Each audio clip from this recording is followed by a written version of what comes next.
Mystery Seekers, kita masih menyaksikan proses penelusuran Ghost Investigator kesayangan Anda di lokasi TPU Tua Keramat Kampung Citerep, Ciruas, Banten, di mana kami tertarik untuk membuktikan mitos angker dan reputasi ditakutinya sebuah komplek pemakaman yang berada di tengah pemukiman warga sekitar. Jadi cara kerja dari ghost trap sensor ini adalah dia akan menyebarkan titik inframerah. Siapapun yang lewat di depan sensornya akan buat di sensor ini berbunyi nyaring. Jadi kita tes, karena tadi kita lihat di depan kita itu ada banyak lah ya sosok-sosok yang bisa berinteraksi sama kita. Gue akan coba deh.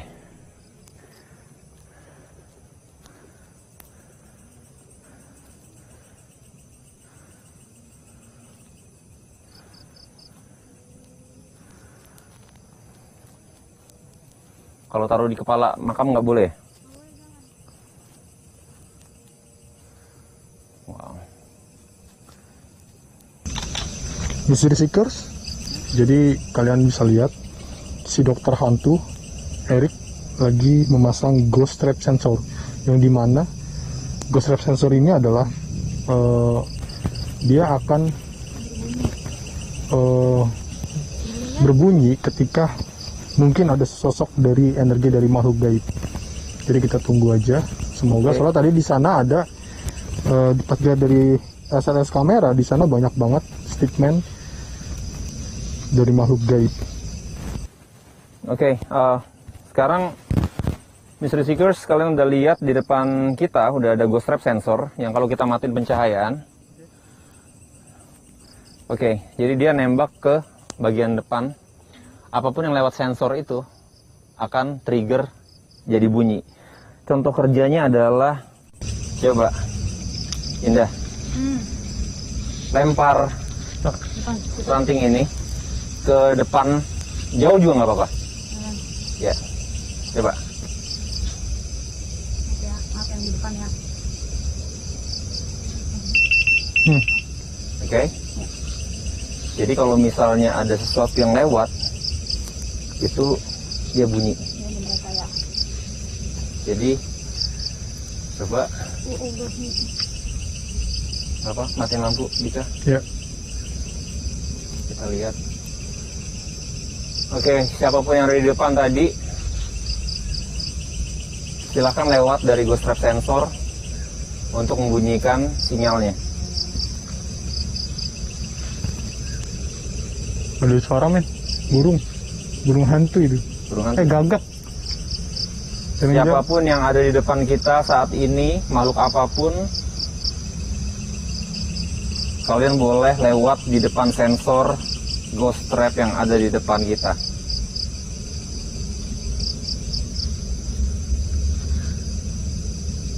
Kita diiringin sama... Ada suara. Iya. Sumpah. Di sini. Di sebelah mana? Sini. Enggak, lebih ke depan sih tadi suaranya. Oh.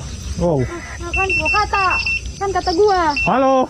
Halo. Kalian lihat kameranya nggak ada siapa-siapa di depan Iya, kita. nggak ada. Nggak ada yang bergerak dan Itu setelah ada suara men. gue merinding. Gue merinding sekarang. Kata gua. Itu setelah ada suara di belakang gua itu, gua denger banget sasak kayak gitu. Udah di belakang gua di depan. Oke. Wow. Oke. Gila. Kena ya. Epic. Kita udah coba SLS, kita udah coba ghost trap, kita udah coba ghost detector, dan semuanya itu fix. Ada. Gua kaget. Mereka itu sumpah. ada di sini. Gua lebih pas lagi, pas itu bersuara oke. gua kaget.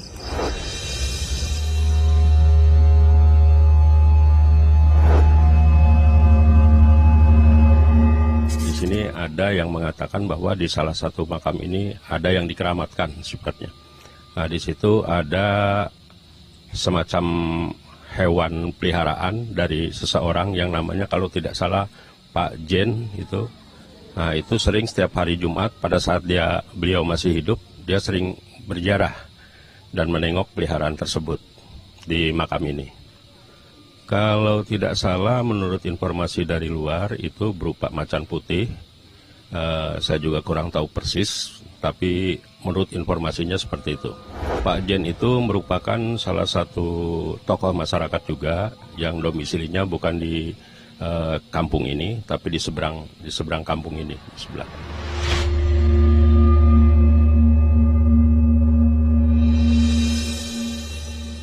Kita akan bagi tugas dari sini deh. Ya, kita akan bagi tugas. Jika lu, jadi di sini katanya ada makam di bawah pohon yang bolong bawahnya dan ada benderanya. Dika, coba lu keliling ke sebelah kanan. Jadi lu sisir bagian kanan dari tempat ini. Iya. Karena kita tadi kan lurus kan? Nah, lu ke kanan.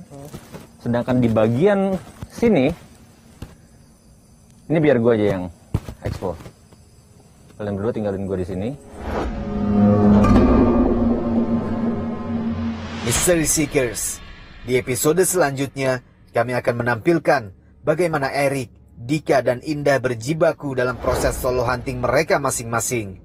Kami informasikan lebih awal bahwa kesemuanya mengalami fenomena misteriusnya masing-masing. Erik si dokter hantu mendapatkan interaksi unik di spirit box-nya, di mana sesosok misterius berbicara dalam bahasa asli Serang dengan percampuran bahasa Banten dan Jawa. Ini gue dengar ada suara heh manggil gue dari sini. Dari sini. Sementara Dika Ensa mengalami berbagai gangguan misterius. Salah satunya saat si pemotret astral ini diawasi makhluk berwujud manusia berbaju hitam yang lalu lalang di hadapannya saat solo hunting di area makam keramat pendekar debus. Jadi Mystery Seeker, gue lagi ada di pemakaman sini, tapi gue ngeliat ada sesosok yang berjalan, dan gue mencoba untuk tenang. Dika ke safe zone.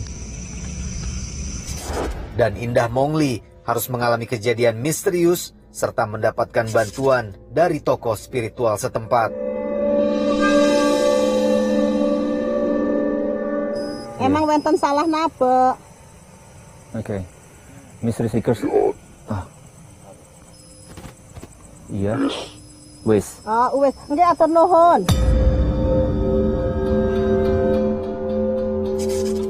Mystery Seekers, episode misteri TPU Tua Banten belum berakhir. Kami akan kembali di malam horor Anda berikutnya, karena kami Kabar Misteri mengungkap fakta yang tak kasat mata.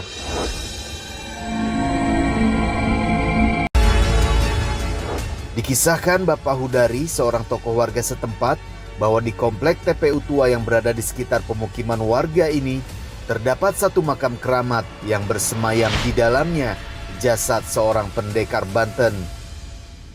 Oke, ini makam Pak Lurah Haji Idris, merupakan pemimpin debus dari wilayah Banten. Ini makamnya, dan yang sebelahnya adalah makam dari istri beliau yang memang dikuburkan di sini. Kalau untuk tinggalnya beliau sebetulnya di daerah Walantaka, masih termasuk di dalam wilayah kota. Tapi karena memang di sini mungkin ada banyak pemilih, jadi beliau dimakamkan di sini. Kalau yang berziarah itu hampir setiap malam Jumat ada banyak yang berdatang. Setiap malam Jumat banyak yang datang mengunjungi makam beliau. Tapi kalau untuk mengasah ilmu atau tidak, yang jelas mereka hanya mendoakan sifatnya. Gitu. Kalau untuk penjara selama ini yang mengalami kesurupan di sini saya belum pernah dengar. Tapi ada salah satu orang yang kemarinnya katanya ada yang menebang pohon asem di situ, ada yang kesurupan. Ya, kita bisa lihat tadi seperti tadi itu ada pohon asem yang agak sedikit doyong. Nah, itu dulu rimbun dan dirapihkan. Nah, ternyata orang tersebut mengalami kesurupan.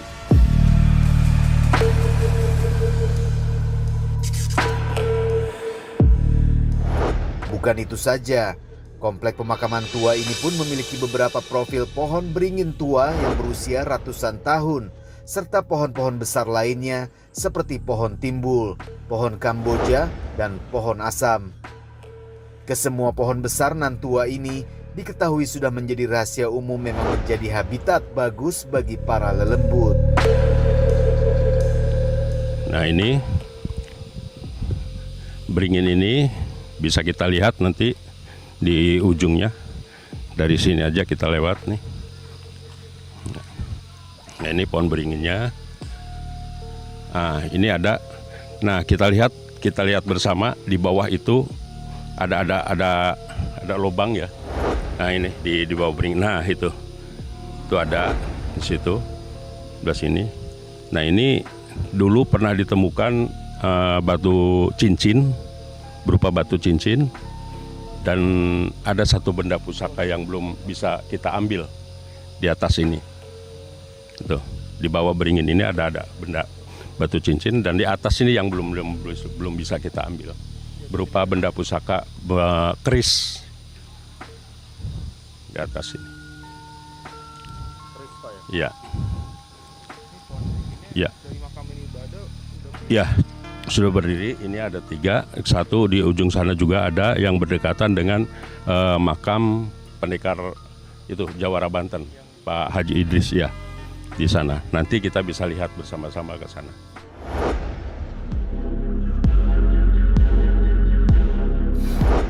Salah satu kisah misteri di komplek TPU tua ini adalah cerita seseorang yang adalah keluarga dari salah satu ahli kubur di sini yang meninggal dunia usai menebang pohon karena posisi pohon tersebut yang rebah dan hampir menutupi makam keluarganya tersebut. Ya, kita bisa lihat tadi seperti tadi itu ada pohon asem yang agak sedikit doyong. Nah itu dulu rimbun dan dirapihkan. Nah, ternyata orang tersebut mengalami kesurupan. Sesosok siluman harimau putih pun dikisahkan kerap menampakkan diri kepada warga di sekitaran komplek TPU. Konon siluman harimau putih ini adalah peliharaan tokoh keramat yang makamnya tersembunyi tertutupi ilalang lebat. Nah ini kita kalau untuk menuju yang dulu katanya dimakamkan keramat, itu di ujung sana Pak. Itu terlalu jauh, itu yang dulunya dikeramatkan oleh Pak Jen itu yang katanya ada peliharaan harimau. Penampakan biasanya ada di posisi sebelah sana. Ada di posisi sebelah sana itu banyak orang yang melihat, suka katanya ada makhluk pocong atau apa. Itu larinya ke pohon itu. Tidak hanya sampai di situ, lokasi komplek TPU tua ini pun kerap dijadikan lokasi eksplor para konten kreator. Seorang pemuda setempat bahkan sempat mengalami kejadian misterius. Ada sosok kunti, terus pocong, pokoknya serem lah. Saya mau pulang, dulu rumah saya di sekitaran sini. Saya mau pulang, saya nemu kunti di situ. Awal saya melihat sosok orang berbadan besar. Dari situ dia langsung menyerupi. Mystery Seekers, hal-hal ganjil pun kami alami langsung saat melakukan proses syuting di sini. Seorang perempuan warga sekitar mengalami kesurupan saat menyaksikan proses pembuktian kami. Erik si dokter hantu pun memastikan kejadian ini real tanpa rekayasa dengan melakukan pendeteksian dengan menggunakan ghost detector. Masih ada. Jangan naik-naikin ke ponakan saya kamu. Siapa? Tolong uang bandar yang ada ya. Nanti dulu. Saya nggak akan lepasin kamu.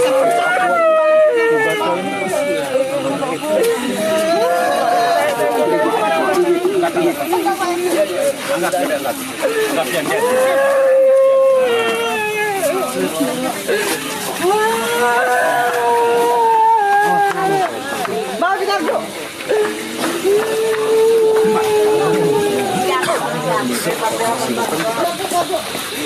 Jangan di sini.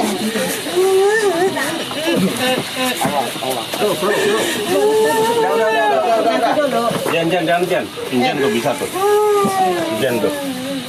Jan. Jan.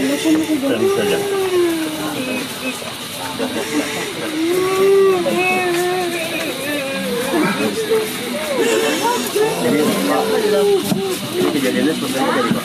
Tahu tuh nangis. Jatuh.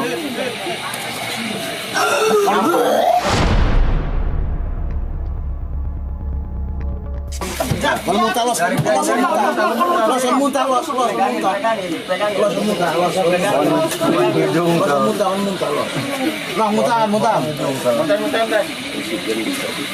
Mulai Jan.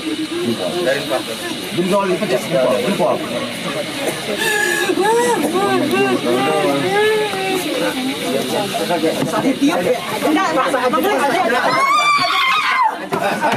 Ditiup ininya, jangan dipegang dulu.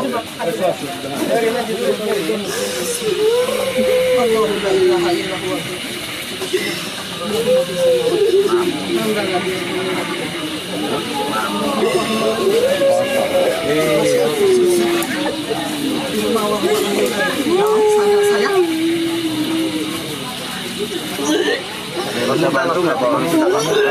Kamu atau siapa yang bisa bantu? Ibu ini bisa. Kamu muntah loh. Keluar.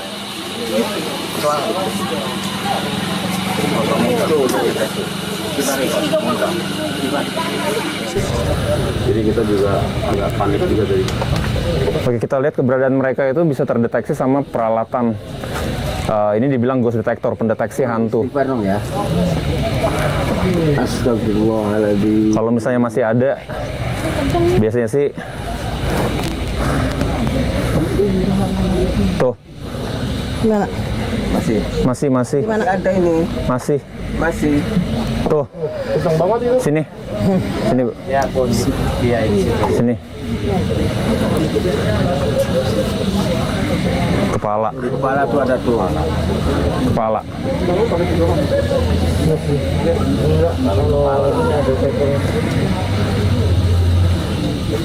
Nah, ini kepala masih tinggi banget, Bu. Muntah lagi. Buang. Jangan diikutin. Buang. Udah mulai lemah sih.